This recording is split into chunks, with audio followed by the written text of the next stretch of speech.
जय जगन्नाथ बंधुगण आपण मानक स्वागत मोर ही चैनल को। बंधुगण यही 2025 वर्षर प्रथम अमावास्या तार नाम हेउछि त्रिवेणी अमावास्या। आउ हाँ यही अमावास्याटी कौनसी साधारण अमावास्या होई न थाए। आउ बंधुगण किछि एपरि कार्य गुड़िक मध्य रही थाए जेउ कार्य गुड़िक एही त्रिवेणी अमावास्या रे करिबा अनुचित होई थाए। आउ सही कार्य गुड़िक भूल रे मध्य अमावास्या तिथि रे करिबा उचित होई न थाए। तो बंधुगण आजिर एही वीडियो रे मु आपनकु सही सब कार्य गुड़िक संपर्क रे कहिबा पई जाउ अछि जेउ कार्य गुड़िकु आपण एही अमावास्या तिथि रे करिबा उचित होई न थाए। एहा सहित मु आपनकु आजिर एही वीडियो रे मोर कहिबी किछि एपरि चमत्कारी जिनिस रहिछि जाहाकु आपण एही त्रिवेणी अमावास्या दिन खाई नेबा द्वारा आपणकर समस्त मनस्कामना गुड़िक खूब शीघ्र पूरण होई जिवो। एहा सहित आजिर एही वीडियो रे मु आपनकु एक चमत्कारी उपाय संपर्क रे मध्य कहिबी जेउ उपायटी को जदि आपण एही त्रिवेणी अमावास्या दिन करि नेउछंती तो एहा द्वारा आपनकु माता लक्ष्मीकर विशेष कृपा प्राप्ति हेबो जहा फल रे आपनक गृह रे केबे भी अन्न धनर कमी हेबो नाही। तो बंधुगण सेथिपई आजिर एही वीडियोटी बहुत खास हेबा पई जाउ अछि। तो सेथिपई आपण एही वीडियोटी को जमारू भी स्किप न करी शेष पर्यंत आपण निश्चय रूप से देखंतु। आउ जदि आपण ईश्वर भक्त होइतांती ताहाले तळे आसुथुबा कमेंट बॉक्स रे भक्ति एवं श्रद्धार सहित जय श्री जगन्नाथ जय माता लक्ष्मी निश्चय रूप से आपण लेखंतु। तो बंधुगण त्रिवेणी अमावास्या जो पड़िबा पई जाउ अछि तो एही समय रे महाकुंभ मध्य चलीछि। आउ बंधुगण एही कथा मध्य जानि रखंतु जे एही जो महाकुंभ एहा कौनसी भी साधारण जिनिस होई न थाए। तो सही दृष्टि भी जदि आमे देखिबा पई जिबा ताहाले एही जो अमावास्याटी अर्थात त्रिवेणी अमावास्याटी कौनसी साधारण अमावास्या नुह। आउ हाँ एही अमावास्याटीर एक अलग विशेष महत्व मध्य रही अछि। एहा सहित एही अमावास्याटी स्वयं हर हर महादेवंकु मध्य शिव शंकरंकु मध्य समर्पित अटे। तो बंधुगण तेणु एही दिनटीर महत्व सबुठारु अधिक रही थाए। तो जदि आपण आपणक जीवन रे मध्य सुख एवं समृद्धि चाहुछंती धन वैभव इत्यादि सबु आपण आपणक जीवन रे चाहुछंती एहा सहित आपणक जीवन रे जेउ समस्या चालू अछि आपण सही समस्या रु मुक्ति पाइबा पई चाहुछंती तेबे आजिर एही वीडियोटी आपण मानक पई बहुत अधिक खास अटे। बंधुगण अमावास्या तिथि रे दान पुण्य स्नान एही सबुर बहुत अधिक महत्व रही थाए। तो जेहेतु एही समय रे महाकुंभ चालू अछि आउ आपण एही समय रे पवित्र नदी रे जाई करी स्नान करि पारु नाहंती तो जदि आपण एही त्रिवेणी अमावास्या दिन आपणकर घर पाखरे थिबा कोनोसे एक नदी रे आपण जे स्नान करि नेउछंती तो एही स्नान द्वारा आपणकु सेतिकि पुण्यफल प्राप्ति हेबो जेतिकि पुण्यफल आपण जाई कोनोसी पवित्र नदी रे किंबा गंगा नदी रे आपण स्नान करिथिले आपणकु मिलि थांता। आउ जदि आपणकर घर पाखरे कोनोसी नदी नाही किंबा आपणकर कोनोसी नदीर सुविधा नाही ताहाले आपण जे स्नान करूछंती जल रे सही जल रे आपण अल्प किछि बुंदा गंगा जल मिसाई स्नान करिले मध्य आपणकु सही समान पुण्यफल प्राप्ति हेबो। आउ हाँ एहा मने रखिबे कि जेउ पानी रे आपण गाधोउछंती जेपरि सही जलटी गंगा जल सॉरी गरम जल होई नथिबो आउ आपण नॉर्मल जल रे ही आपण गंगा पानी को मिसाई स्नान करिवे। तो बंधुगण आमर धर्मशास्त्र रे मध्य वर्णना रहिछि जदि आपण अमावास्या तिथि रे कौनसी पवित्र नदी रे स्नान करी संपूर्ण विधि विधान सहित पूजा अर्चना करी किछि भी आपण दान करूछंती आपणकर सामर्थ्य अनुसार तो एहा द्वारा आपणकु आपणकर पितृपुरुष माननकु शांति मिलि थाए।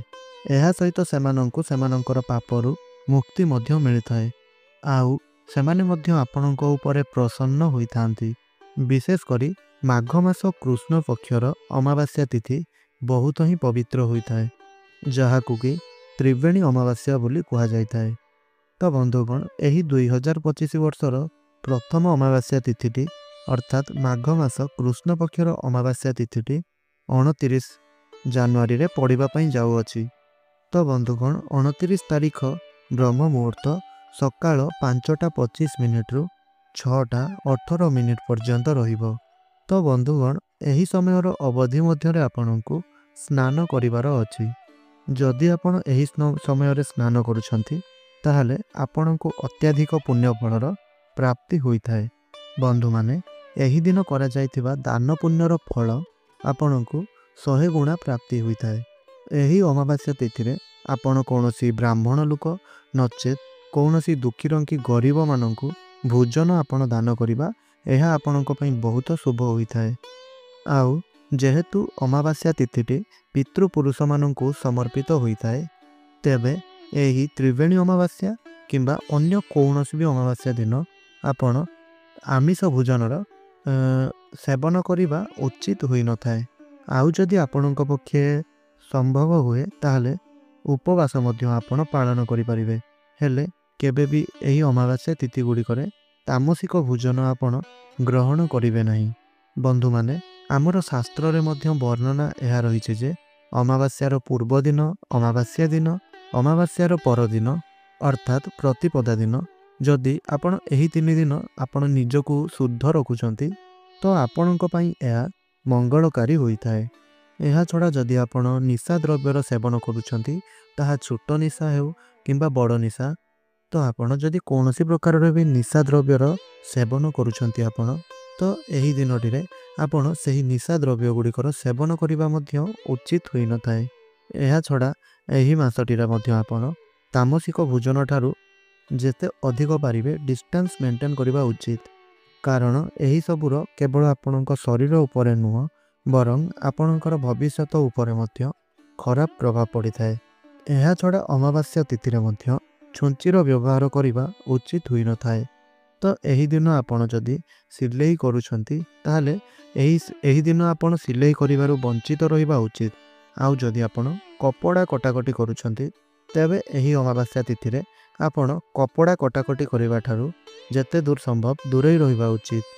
ବନ୍ଧୁଗଣ, ଅମାବାସ୍ୟା ତିଥିରେ ନକାରାତ୍ମକ ଶକ୍ତି ଗୁଡ଼ିକର ଆଧିପତ୍ୟ ବହୁତ ଅଧିକ ମାତ୍ରାରେ ରହିଥାଏ। ସେହି କାରଣରୁ ଆପଣ ଏହି ଦିନରେ ଅର୍ଥାତ୍ ଅମାବାସ୍ୟା ତିଥିରେ କୌଣସି ପ୍ରକାରର ବି ଖରାପ କଥା ଗୁଡ଼ିକର ଚିନ୍ତା କରିବା ଉଚିତ ହୋଇନଥାଏ। ଏବଂ ଏହା ସହିତ ଯଦି ଆପଣ ହନୁମାନ ଚାଳିଶା ପାଠ କରନ୍ତି, ରାମ ନାମ ଜପ କରନ୍ତି ଏହି ଅମାବାସ୍ୟା ତିଥିରେ, ତେବେ ଏହା ଆପଣଙ୍କୁ ଅଧିକ ଶୁଭ ଫଳ ପ୍ରଦାନ କରିଥାଏ। ଅମାବାସ୍ୟା ତିଥିରେ ନଖ କିମ୍ବା କେଶ ମଧ୍ୟ କାଟିବା ଉଚିତ ହୋଇନଥାଏ।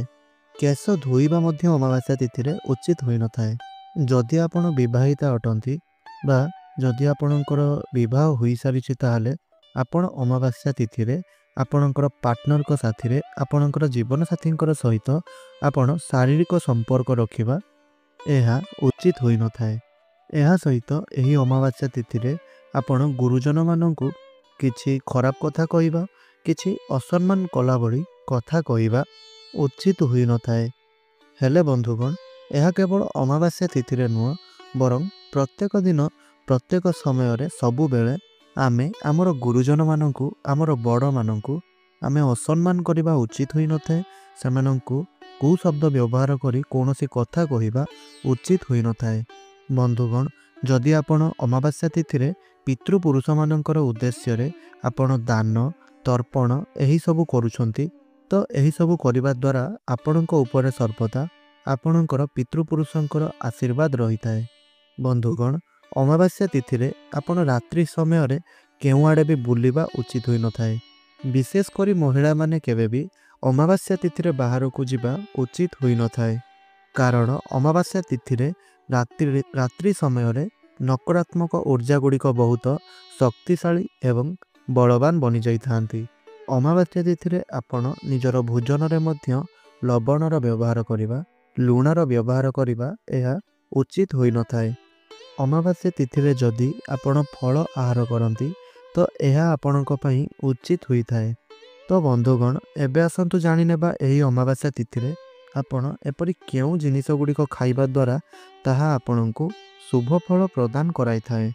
ତ ବନ୍ଧୁଗଣ, ପ୍ରଥମ ଜିନିଷଟି ହେଉଛି ବେଲପତ୍ର। କାରଣ ବେଲପତ୍ରଟି ଭଗବାନ ଶିବ ଶଙ୍କରଙ୍କର, ମହାଦେବଙ୍କର ଅତ୍ୟନ୍ତ ପ୍ରିୟ ହୋଇଥାଏ। ଆପଣ ଅମାବାସ୍ୟା ତିଥିରେ ବେଲପତ୍ରର ସେବନ କରିବା ଦ୍ୱାରା ଆପଣଙ୍କୁ ପ୍ରଭୁ ଶିବ ଶଙ୍କରଙ୍କର, ମହାଦେବଙ୍କର, ଭୋଲେ ବାବାଙ୍କର ଆଶୀର୍ବାଦ ଏବଂ କୃପା ଦୃଷ୍ଟି ଆପଣଙ୍କୁ ପ୍ରାପ୍ତି ହୋଇଥାଏ। ଏହା ଛଡ଼ା ଯଦି ଆପଣ ଏହି ଅମାବାସ୍ୟା ତିଥିରେ ମୂଳାର ସେବନ କରୁଛନ୍ତି, ମୂଳା ଖାଉଛନ୍ତି, ତ ଏହା ଦ୍ୱାରା ମଧ୍ୟ ଆପଣଙ୍କୁ ପ୍ରଭୁ ଶିବ ଶଙ୍କରଙ୍କର କୃପା ଆଶୀର୍ବାଦ ପ୍ରାପ୍ତି ହୋଇଥାଏ।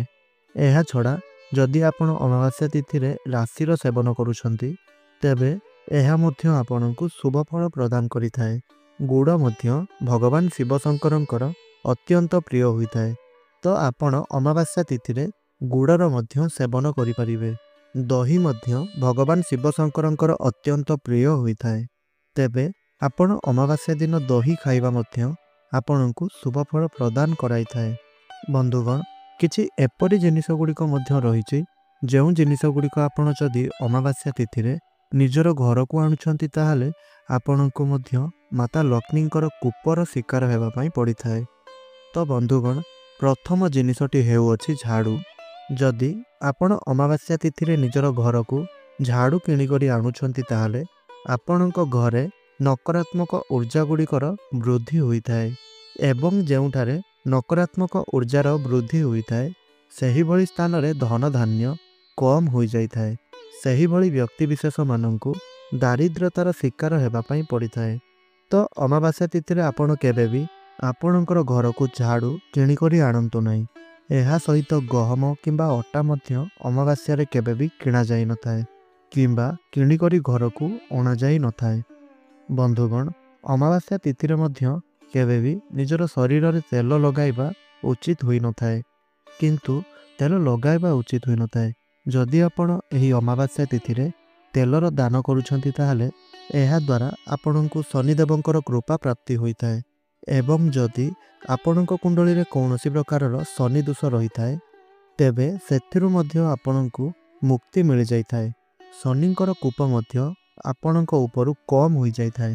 ବନ୍ଧୁଗଣ, ଯଦି ଆପଣ ଅମାବାସ୍ୟା ତିଥିରେ କ୍ଷୀରର ଦାନ କରୁଛନ୍ତି, ତ ଏହା ଦ୍ୱାରା ଆପଣଙ୍କର ପିତୃପୁରୁଷମାନଙ୍କୁ ମୁକ୍ତି ପ୍ରାପ୍ତି ହୋଇଥାଏ। ଏହା ବ୍ୟତୀତ ଗାଈର କ୍ଷୀର ଦାନ କରିବା ଦ୍ୱାରା ମଧ୍ୟ ଦେବାଦେବୀମାନଙ୍କର ଆଶୀର୍ବାଦ ଆପଣଙ୍କୁ ପ୍ରାପ୍ତି ହୋଇଥାଏ। ଏବଂ ଅମାବାସ୍ୟା ତିଥିରେ ଯଦି ଆପଣ ଦୁଃଖୀ ଦାରିଦ୍ର୍ୟ ଲୋକମାନଙ୍କୁ ଆପଣ କ୍ଷୀରର ଦାନ କରୁଛନ୍ତି, ତାହେଲେ ତ ଏହା ଦ୍ୱାରା ମଧ୍ୟ ଆପଣଙ୍କୁ ପିତୃପୁରୁଷମାନଙ୍କର ଆଶୀର୍ବାଦ ଏବଂ କୃପା ଦୃଷ୍ଟି ପ୍ରାପ୍ତି ହୋଇଥାଏ ଏବଂ ଆପଣଙ୍କ ଜୀବନରେ ସୁଖ ସମୃଦ୍ଧି ଏହିସବୁ କିଛି ବଢ଼ିଥାଏ। ସୋରିଷ ତେଲ ବ୍ୟତୀତ ଆପଣ ଏହି ଦିନ ଚାଉଳ ଏବଂ ରାଶି ତେଲ ମଧ୍ୟ ଦାନ କରିପାରିବେ। ହେଲେ ଅମାବାସ୍ୟା ତିଥିରେ କମ୍ବଳ ଦାନ କରିବାର ମହତ୍ତ୍ୱ ସବୁଠାରୁ ଅଧିକ ରହିଥାଏ। ଆମର ଜ୍ୟୋତିଷ ଶାସ୍ତ୍ର ଅନୁସାରେ ଯଦି ଆପଣ ଅମାବାସ୍ୟା ତିଥିରେ କମ୍ବଳର ଦାନ କରୁଛନ୍ତି, ତ ଏହା ଦ୍ୱାରା ଆପଣଙ୍କ ଉପରୁ ନବଗ୍ରହମାନଙ୍କର ପୀଡ଼ା କମ୍ ହୋଇଯାଇଥାଏ ଏବଂ ଆପଣଙ୍କର ପିତୃପୁରୁଷଙ୍କୁ ମୋକ୍ଷ ପ୍ରାପ୍ତି ହୋଇଥାଏ।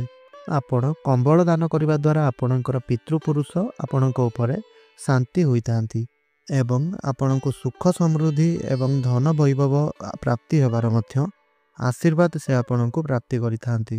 ବନ୍ଧୁଗଣ, ଯଦି ଆପଣ ଅମାବାସ୍ୟା ତିଥିରେ ଚିନିର ଦାନ କରୁଛନ୍ତି, ତାହେଲେ ଆପଣଙ୍କର ପିତୃପୁରୁଷମାନେ ମିଠାର ଅନୁଭବ କରିଥାନ୍ତି ବା ମିଠାର ସ୍ୱାଦ ସେମାନେ ପାଇଥାନ୍ତି ଏବଂ ସେମାନେ ଖୁସି ମଧ୍ୟ ହୋଇଥାନ୍ତି। ଅମାବାସ୍ୟା ତିଥିରେ ଚିନିର ଦାନ କରିବା ଦ୍ୱାରା ଆପଣଙ୍କ ଘରର ଆର୍ଥିକ ସଙ୍କଟ ମଧ୍ୟ ଦୂର ହୋଇଯାଇଥାଏ। ତ ବନ୍ଧୁଗଣ, ଆପଣମାନେ ଭଲ ଭାବରେ ଏହା ମଧ୍ୟ ଜାଣିଥିବେ ଯେ ପ୍ରତ୍ୟେକ ଦାନ ସହିତ କିଛି ଦକ୍ଷିଣା ମଧ୍ୟ ପ୍ରଦାନ କରାଯାଇଥାଏ। ତେବେ ଆପଣମାନେ ବ୍ରାହ୍ମଣମାନଙ୍କୁ ଦାନ ଦେଇକରି ଦକ୍ଷିଣା ମଧ୍ୟ ଦେବା ଉଚିତ। ଏହାପରେ ହିଁ ଆପଣଙ୍କର ସମସ୍ତ ଦାନ ଗୁଡ଼ିକ ସମ୍ପୂର୍ଣ୍ଣ ହୋଇଥାଏ। ଏହା ସହିତ ଯଦି ଆପଣ ଅମାବାସ୍ୟା ତିଥିରେ ଖାସ୍ କରି ଯଦି ଆପଣ ଏହି ତ୍ରିବେଣୀ ଅମାବାସ୍ୟା ଦିନ ମହାମୃତ୍ୟୁଞ୍ଜୟ ମନ୍ତ୍ରର 1001 ଥର ଜପ କରି ଆପଣ ଭଗବାନ ଶିବ ଶଙ୍କରଙ୍କୁ ପଞ୍ଚାମୃତରେ ଆପଣ ସ୍ନାନ କରାଇଥାନ୍ତି, ତ ଏହା ଦ୍ୱାରା ଆପଣଙ୍କର ସୁଖ ଏବଂ ସୌଭାଗ୍ୟର ବୃଦ୍ଧି ହେବା ସହିତ ଆପଣଙ୍କର ଆର୍ଥିକ ସଙ୍କଟ ଦୂର ହୋଇଯାଇଥାଏ। ଆଉ ଯେଉଁମାନେ ଅବିବାହିତା ରହିଛନ୍ତି, ଯେତେ ଚେଷ୍ଟା କରିବା ପରେ ମଧ୍ୟ ବିବାହ ସେମାନଙ୍କର ହୋଇପାରୁନାହିଁ, ତ ଏହି ଉପାୟ ଦ୍ୱାରା ଆପଣଙ୍କର ବିବାହର ଯୁଗ ମଧ୍ୟ ଖୋଲିଯିବ। ଏହା ଛଡ଼ା ଯଦି ଆପଣ ଏହି ଅମାବାସ୍ୟା ତିଥିରେ ଭିନ୍ନକ୍ଷମ ବ୍ୟକ୍ତିବିଶେଷମାନଙ୍କୁ ବିକଳାଙ୍ଗ ବ୍ୟକ୍ତିବିଶେଷମାନଙ୍କୁ ଅନାଥ ପିଲାମାନଙ୍କୁ ଅପଙ୍ଗ ବ୍ୟକ୍ତିବିଶେଷମାନଙ୍କୁ ଭୋଜନ ଆପଣ ଖୁଆଉଛନ୍ତି ବା ଭୋଜନର ଦାନ ଯାଇ କରୁଛନ୍ତି, तो ଏହା ଦ୍ୱାରା ଆପଣଙ୍କ କୁଣ୍ଡଳୀରେ ରାହୁ କେତୁ ଏବଂ ଶନି ଦଶା ମଧ୍ୟ କଟି ଯାଇଥାଏ। ଆପଣଙ୍କୁ ରାହୁ କେତୁ ଏବଂ ଶନିଙ୍କର ଶୁଭ ପ୍ରଭାବ ପ୍ରାପ୍ତି ହୋଇଥାଏ। ସେଥିପାଇଁ ଆପଣ ଶନି ମନ୍ଦିର ବାହାରେ ବସିଥିବା ଭିକ୍ଷୁକମାନଙ୍କୁ ଅପଙ୍ଗମାନଙ୍କୁ ଗରିବ ପିଲାମାନଙ୍କୁ ଏହି ଅମାବାସ୍ୟା ତିଥିରେ ବସ୍ତ୍ର ଭୋଜନ ଇତ୍ୟାଦି ସବୁ ଦାନ କରିବା ଉଚିତ। ଏପରି କରିବା ଦ୍ୱାରା ଆପଣଙ୍କର ପାପୀ ଗ୍ରହମାନେ ଯାହା ବି ସେମାନଙ୍କର ଖରାପ ଦୋଷ ଆପଣଙ୍କ ଉପରେ ରହିଛି ତାହା ସବୁ ଶାନ୍ତ ହୋଇଯାଇଥାଏ। ତ ବନ୍ଧୁଗଣ, ସବୁଠାରୁ ବିଶେଷ କଥାଟି ଏହା ଅଟେ କି ଏହିଥର ତ୍ରିବେଣୀ ଅମାବାସ୍ୟାଟି ସୋମବାର ଦିନ ପଡ଼ୁଅଛି। ସେଥିପାଇଁ ଯଦି ଆପଣ ସୋମବାର ଦିନ ଭଗବାନ ଶିବଶଙ୍କରଙ୍କୁ ଅଭିଷେକ କରାଉଛନ୍ତି ତାହେଲେ ଯେଉଁମାନେ ଅବିବାହିତା ଅଟନ୍ତି ବା ସେମାନଙ୍କର ବିବାହ କୌଣସି ଜାଗାରେ ସ୍ଥିର ହୋଇପାରୁନାହିଁ, ବିବାହକୁ ନେଇ କୌଣସି କିଛି ପ୍ରୋବ୍ଲେମ୍ ସବୁ ସେମାନଙ୍କ ଜୀବନରେ ଆସୁଛି, ତାହେଲେ ଆପଣଙ୍କର ବିବାହର ଯୁଗ ମଧ୍ୟ ଖୋଲିଯିବ ଏବଂ କେଉଁଠି ନା କେଉଁଠି କୌଣସି ଏକ ଭଲ ସ୍ଥାନରେ ଆପଣଙ୍କର ବିବାହ ମଧ୍ୟ ସ୍ଥିର ହୋଇଯିବ ଏବଂ ଆପଣଙ୍କର ସମସ୍ତ ମନସ୍କାମନା ଗୁଡ଼ିକ ମଧ୍ୟ ପୂରଣ ହେବ। ତ ବନ୍ଧୁଗଣ, ଆପଣ ନିଶ୍ଚିନ୍ତ ରୂପରେ ଅମାବାସ୍ୟା ଦିନ ଏହିସବୁ କଥା ଗୁଡ଼ିକର ପାଳନ କରନ୍ତୁ। ଏହିସବୁର ପାଳନ କରିବା ଦ୍ୱାରା ଆପଣଙ୍କର ଅନେକ ଗୁଡ଼ିଏ ସମସ୍ୟାର ସମାଧାନ ହୋଇଯିବ ଏବଂ ଆପଣଙ୍କୁ ଭଗବାନ ଶିବଶଙ୍କରଙ୍କର ବିଶେଷ କୃପା ମଧ୍ୟ ପ୍ରାପ୍ତି ହେବ ଏବଂ ଆପଣଙ୍କୁ ଆପଣଙ୍କର ପିତୃପୁରୁଷମାନଙ୍କର ଆଶୀର୍ବାଦ ମଧ୍ୟ ପ୍ରାପ୍ତି ହେବ। ତେବେ ବନ୍ଧୁଗଣ, ଯଦି ମୋର ଏହି ଭିଡ଼ିଓଟି ଆପଣମାନଙ୍କୁ ଭଲ ଲାଗିଥାଏ ତାହେଲେ ଆପଣ ମୋର ଏହି ଭିଡ଼ିଓଟିକୁ ଲାଇକ୍ କରି ତଳେ ଆସୁଥିବା କମେଣ୍ଟ ବକ୍ସରେ ହରର ମହାଦେବ ନିଶ୍ଚୟ ରୂପରେ ଆପଣ ଲେଖିଦେବେ। ଆଉ ଚ୍ୟାନେଲଟିରେ ନୂଆ ଥିଲେ ଚ୍ୟାନେଲଟିକୁ ନିଶ୍ଚୟ ରୂପରେ ସବସ୍କ୍ରାଇବ୍ କରି ପାଖରେ ଆସୁଥିବା ବେଲ୍ ଆଇକନ୍ଟିକୁ ପ୍ରେସ୍ କରିନେବେ ଆଉ ଅଲ୍ରେ ସିଲେକ୍ଟ କରିନେବେ। ଏହାଦ୍ୱାରା ଆମର ପ୍ରତ୍ୟେକ ଦିନ ଅପଲୋଡ଼ କରାଯାଉଥିବା ଭିଡ଼ିଓ ଗୁଡ଼ିକ ଆପଣଙ୍କ ପାଖରେ ସର୍ବପ୍ରଥମେ ପହଞ୍ଚିପାରିବ ଏବଂ ଆପଣ ଆମର ସେହି ଭିଡ଼ିଓ ଗୁଡ଼ିକର ଫାଇଦା ସର୍ବପ୍ରଥମେ ହିଁ ଉଠାଇ ପାରିବେ। ତ ବନ୍ଧୁଗଣ, ଆଜିର ଏହି ଭିଡ଼ିଓଟିକୁ ମୁଁ ଏଇଠି ରଖୁଛି। ପୁଣି କଥା ହେବା ଆଉ ଏକ ନୂତନ ଭିଡ଼ିଓ ମାଧ୍ୟମରେ। ରହୁଛି। ଧନ୍ୟବାଦ। ଜୟ ଜଗନ୍ନାଥ।